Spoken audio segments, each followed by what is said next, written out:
नमस्कार, मी विशाल परदेशी. या बुलेटिनमध्ये आपलं स्वागत. सुप्रभात. सुरुवात करतोय महत्त्वाच्या बातमीने. आज जिजाऊ जन्मोत्सव आहे आणि जिजाऊंच्या जन्मस्थानी बुलढाण्यातल्या सिंदखेड राजा इथं जिजाऊ जन्मोत्सव सोहळ्याचं आयोजन करण्यात आलं आणि यावेळी या जिजाऊंच्या जन्मस्थळी तिथे जिजाऊ पूजन आणि त्यानंतर राज्यभरातील वारकरी राजवाडा ते जिजाऊ सृष्टी अशी वारकरी दिंडी काढणार आहेत. दरवर्षी मोठ्या संख्येने मराठा बांधव या ठिकाणी जिजाऊ जन्मोत्सव सोहळा जो आहे तो साजरा करण्याकरता म्हणून उपस्थित होत असतात. अगदी मर्दानी खेळांपासून तर जिजाऊ सृष्टीमधील पूजनापर्यंत सगळा सोहळा जो आहे तो इथे रीतसर पार पडतो.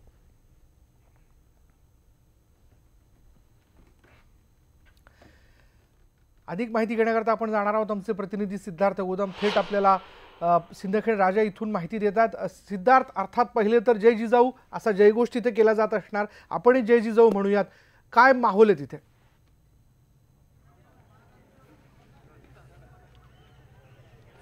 निश्चितच जय जिजाऊ विशाल माहोल आपल्याला माहित आहे की जिजाऊंबद्दल व जिजाऊंवर प्रेम करणारे किती मावळे आपल्या महाराष्ट्रात आहेत आणि त्यामुळेच आज सकाळी पहाटे 5 वाजल्यापासून जे आहे जिजाऊंचं जन्मस्थान ज्या ठिकाणी आहे त्या ठिकाणी मोठ्या प्रमाणामध्ये जिजाऊ प्रेमी असतील किंवा मावळे असतील जिजाऊंचे सगळे या ठिकाणी येतात.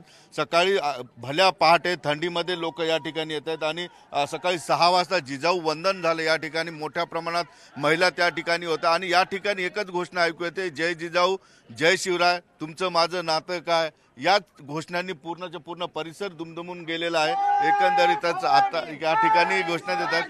महिला या ठिकाणी विशेष करून फेटे बांधून येतात सगळे आणि लहान बाळांनी सुद्धा फेटे बांधलेला आहे या ठिकाणी आणि एकंदरीतच माहोल पूर्ण उत्साहाचा आहे, आनंदाचा आहे, एक जोशपूर्ण आहे.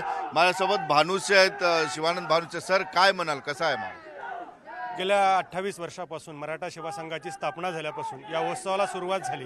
29 वर्ष झालेत. 29 वर्षात सुरुवातीला अगदी 500 लोकसुद्धा इथे येत नव्हते. आज 10-15 लाखाच्या पेक्षा जास्त जनसमुदाय या ठिकाणी अगदी 6 वाजेपासून यायला सुरुवात झालेली आहे आणि आजचा महोत्सव हा आज वैशिष्ट्यपूर्ण ठरणार आहे. निश्चितच महिलांच्याही काय प्रतिक्रिया घेऊ. मॅडम, तुम्ही हिंगोलीहून आला असं सांगितलेलं, काय भावना इथं आल्या? डॉक्टर उषा कदम काटकर.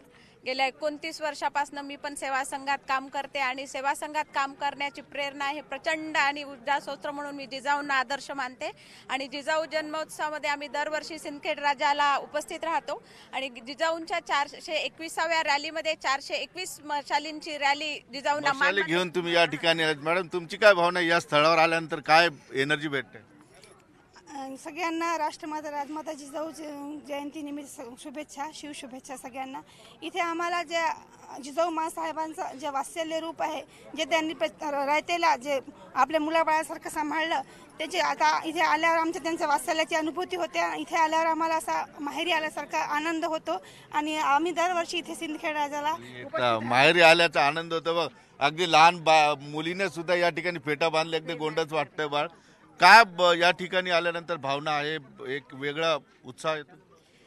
मी एवढंच म्हणू इच्छिते की जिजाऊ आपण नसतात तर नसती दारी तुळस, नसता दिसला आज मंदिरालाही कळस, नसतं दिसलं राख सारं काही बेचिराख होऊन झाली असती राख रांगोळी आणि नसतं दिसलं हा फेटा आणि सुहासिनीच्या कुंकूसुद्धा भाळी. म्हणूनच आज पुनश्च एकदा जय जिजाऊंच्या नावांची मी करते ललकारी. जय जिजाऊ. निश्चितच जिजाऊ नसत्या निश्चितच जिजाऊ नसत्या तर छत्रपती नसते, छत्रपती नसते तर आपलं हे मराठी साम्राज्य उभं राहिलं नसतं. त्यामुळेच जिजाऊ बद्दलचा हा प्रेमाचा लोंढा या ठिकाणी आहे. दिवसभर हीच लोक आश्रित राहणार आहेत आणि वेगवेगळे कार्यक्रम या ठिकाणी, मान्यवरांचे सत्कार या ठिकाणी केले जाणार आहेत.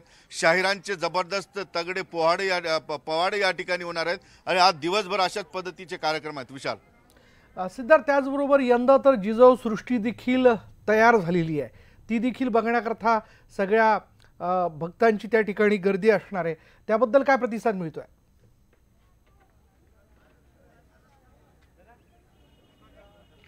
निश्चितच सर, आता जिजाऊ सृष्टीला पण आता खूप मोठ्या प्रमाणात प्रतिसाद मिळेल. खूप मोठ्या प्रमाणात प्रतिसाद मिळतो आहे आणि आता 9 वाजता ध्वजारोहणाचा कार्यक्रम होईल. त्यानंतर नवोदित वक्ते, सांस्कृतिक कार्यक्रम, पोवाड्याचा कार्यक्रम, सामूहिक विवाह सोहळा आणि त्यानंतर 2 वाजता मुख्य समारंभ होईल. त्यामध्ये उदयनराजे भोसले, संभाजीराजे, बाबाजीराजे आणि कार्यक्रमाचे अध्यक्ष योगपुरुष आदरणीय खेडेकर साहेब असतील, त्यांचं समारोपी भाषण हे सगळ्यांचं आकर्षण असतं. सगळे ते भाषण ऐकण्यासाठी विशेषतः मोठा जनसमुदाय या ठिकाणी जमलेला असतो. सर, जिजाऊंचं जन्मस्थान तर आता या ठिकाणी आहे. जिजाऊंचं वास्तव्य कसं होतं याबद्दल लोकांना खूप उत्सुकता आहे. या ठिकाणी किती दिवस होते आणि कसं घर होतं त्यांचं? राजे लखुजीराव जाधवांची कन्या ज्यावेळी शहाजीराजांशी त्यांचा विवाह झाला, विवाह झाल्यानंतर शिवाजीराजांचा जे जन्म होईपर्यंत त्या जवळपास इथंच होत्या.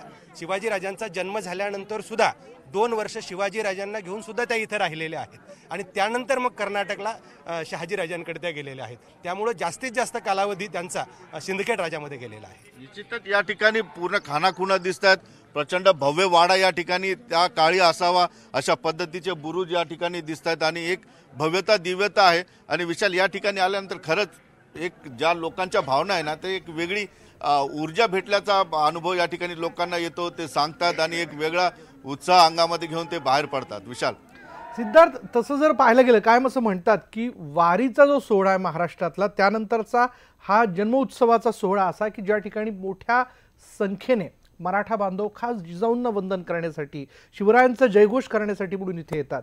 यंदा गर्दीचा आकडा अंदाजे काय व्यक्त केला जातोय?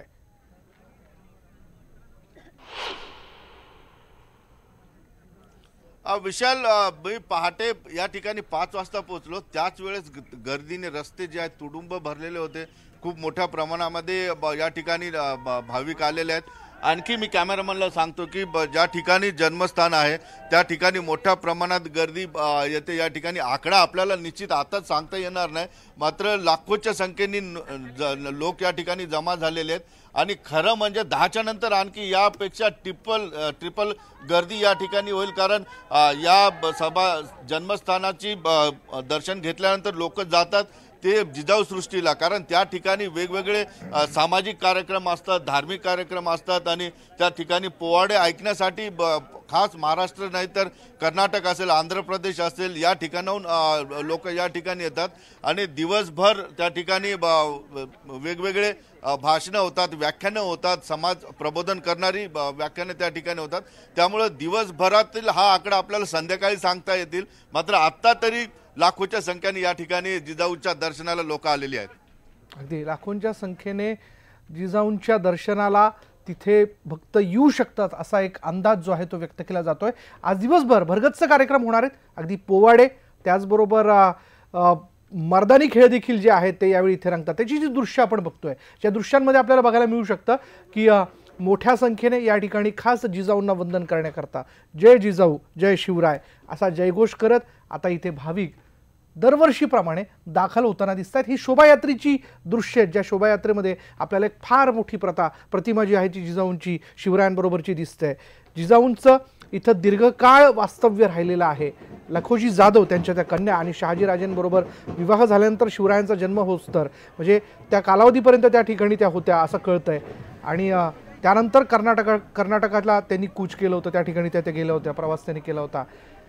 आज पाहतोय आपण की राजमाता जिजाऊ जन्मोत्सवाच्या निमित्ताने बीड तालुक्यातील जिजाऊगड इथं विविध कार्यक्रमांचं आयोजन करण्यात आलंय. रक्तदान शिबिर, प्रबोधनपर पोवाडा, समाजरत्न पुरस्कार वितरण असे कार्यक्रम इथे होणार आहेत. तसंच समाजभूषण आणि जिजाऊ पुरस्कारांचं वितरण देखील यावेळी इथं केलं जाईल.